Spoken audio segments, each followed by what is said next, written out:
Hi there villagers. Today we are reading The Snowflake by Benji Davies. I was drawn to the picture on the front. I thought the artist looked lovely.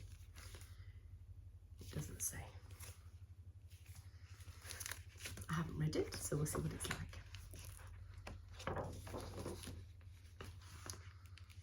Oh, it starts with a quote by Sir Francis Bacon.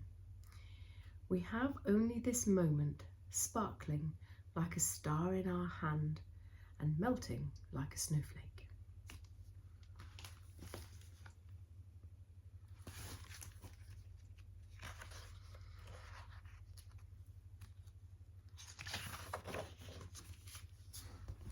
I'll come closer.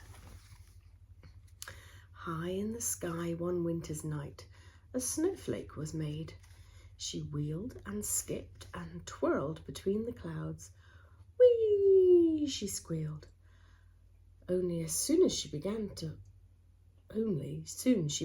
fall.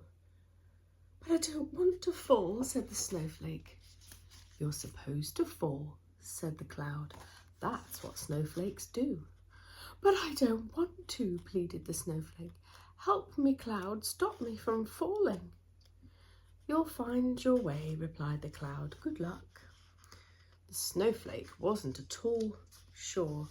She twisted this way, and that way, and that way, and this way. Tumbling as she fell, she grew dizzy. Far away, in a town nestled between the hills, a little girl called Noelle and her grandpa, Pappy, were walking home with a dog. Noelle's breath puffed into a cold, crisp air.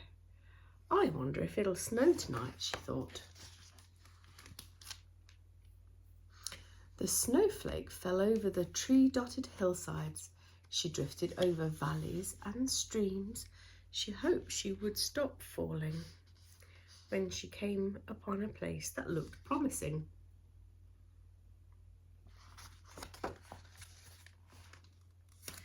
But every time she thought about trying to land, the wind whisked the snowflake onwards.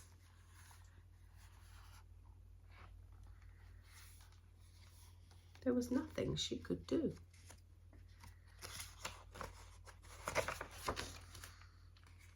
She passed many windows that glowed in the evening light.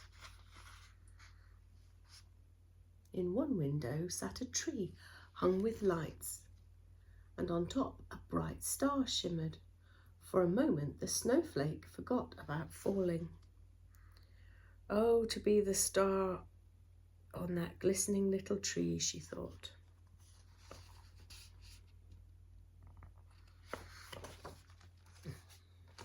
Noelle saw that window too. The tree was decorated in every colour, and on top the star shone brightly. Noelle wished she had a tree like that. "Maybe next year," Pappy said. They passed many more windows with trees in them, each one different, each one beautiful. Then, not far from home, Noelle found a branch beside the path. "My own little tree," she said.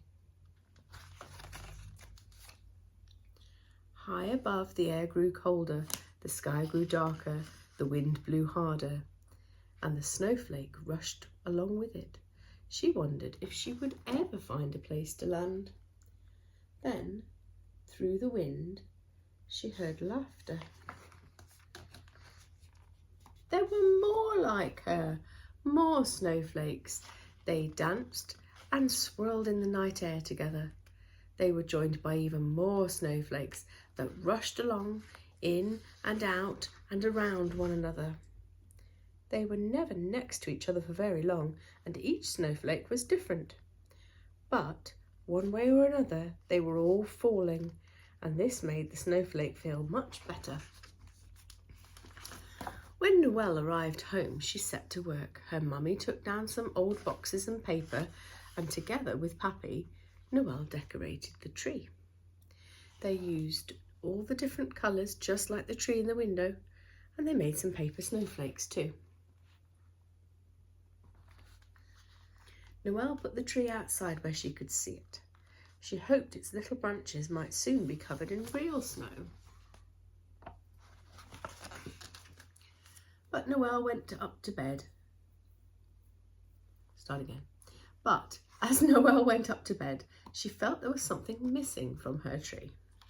Something quite important, but she wasn't really sure what it was.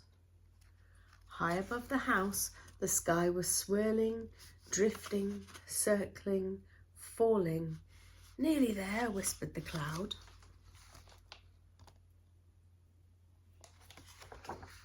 When Noelle woke up the next morning, the world felt different. Everything was brighter, softer, quieter. As she climbed out of bed, she remembered, my little tree. And Noelle gasped, for every roof, every hillside, every tree had grown white. One special snowflake had settled on the very top of her little tree.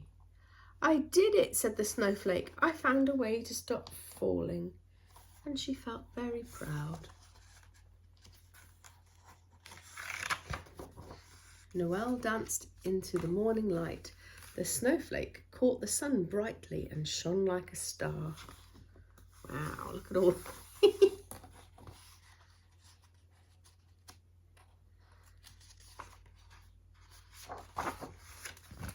The end.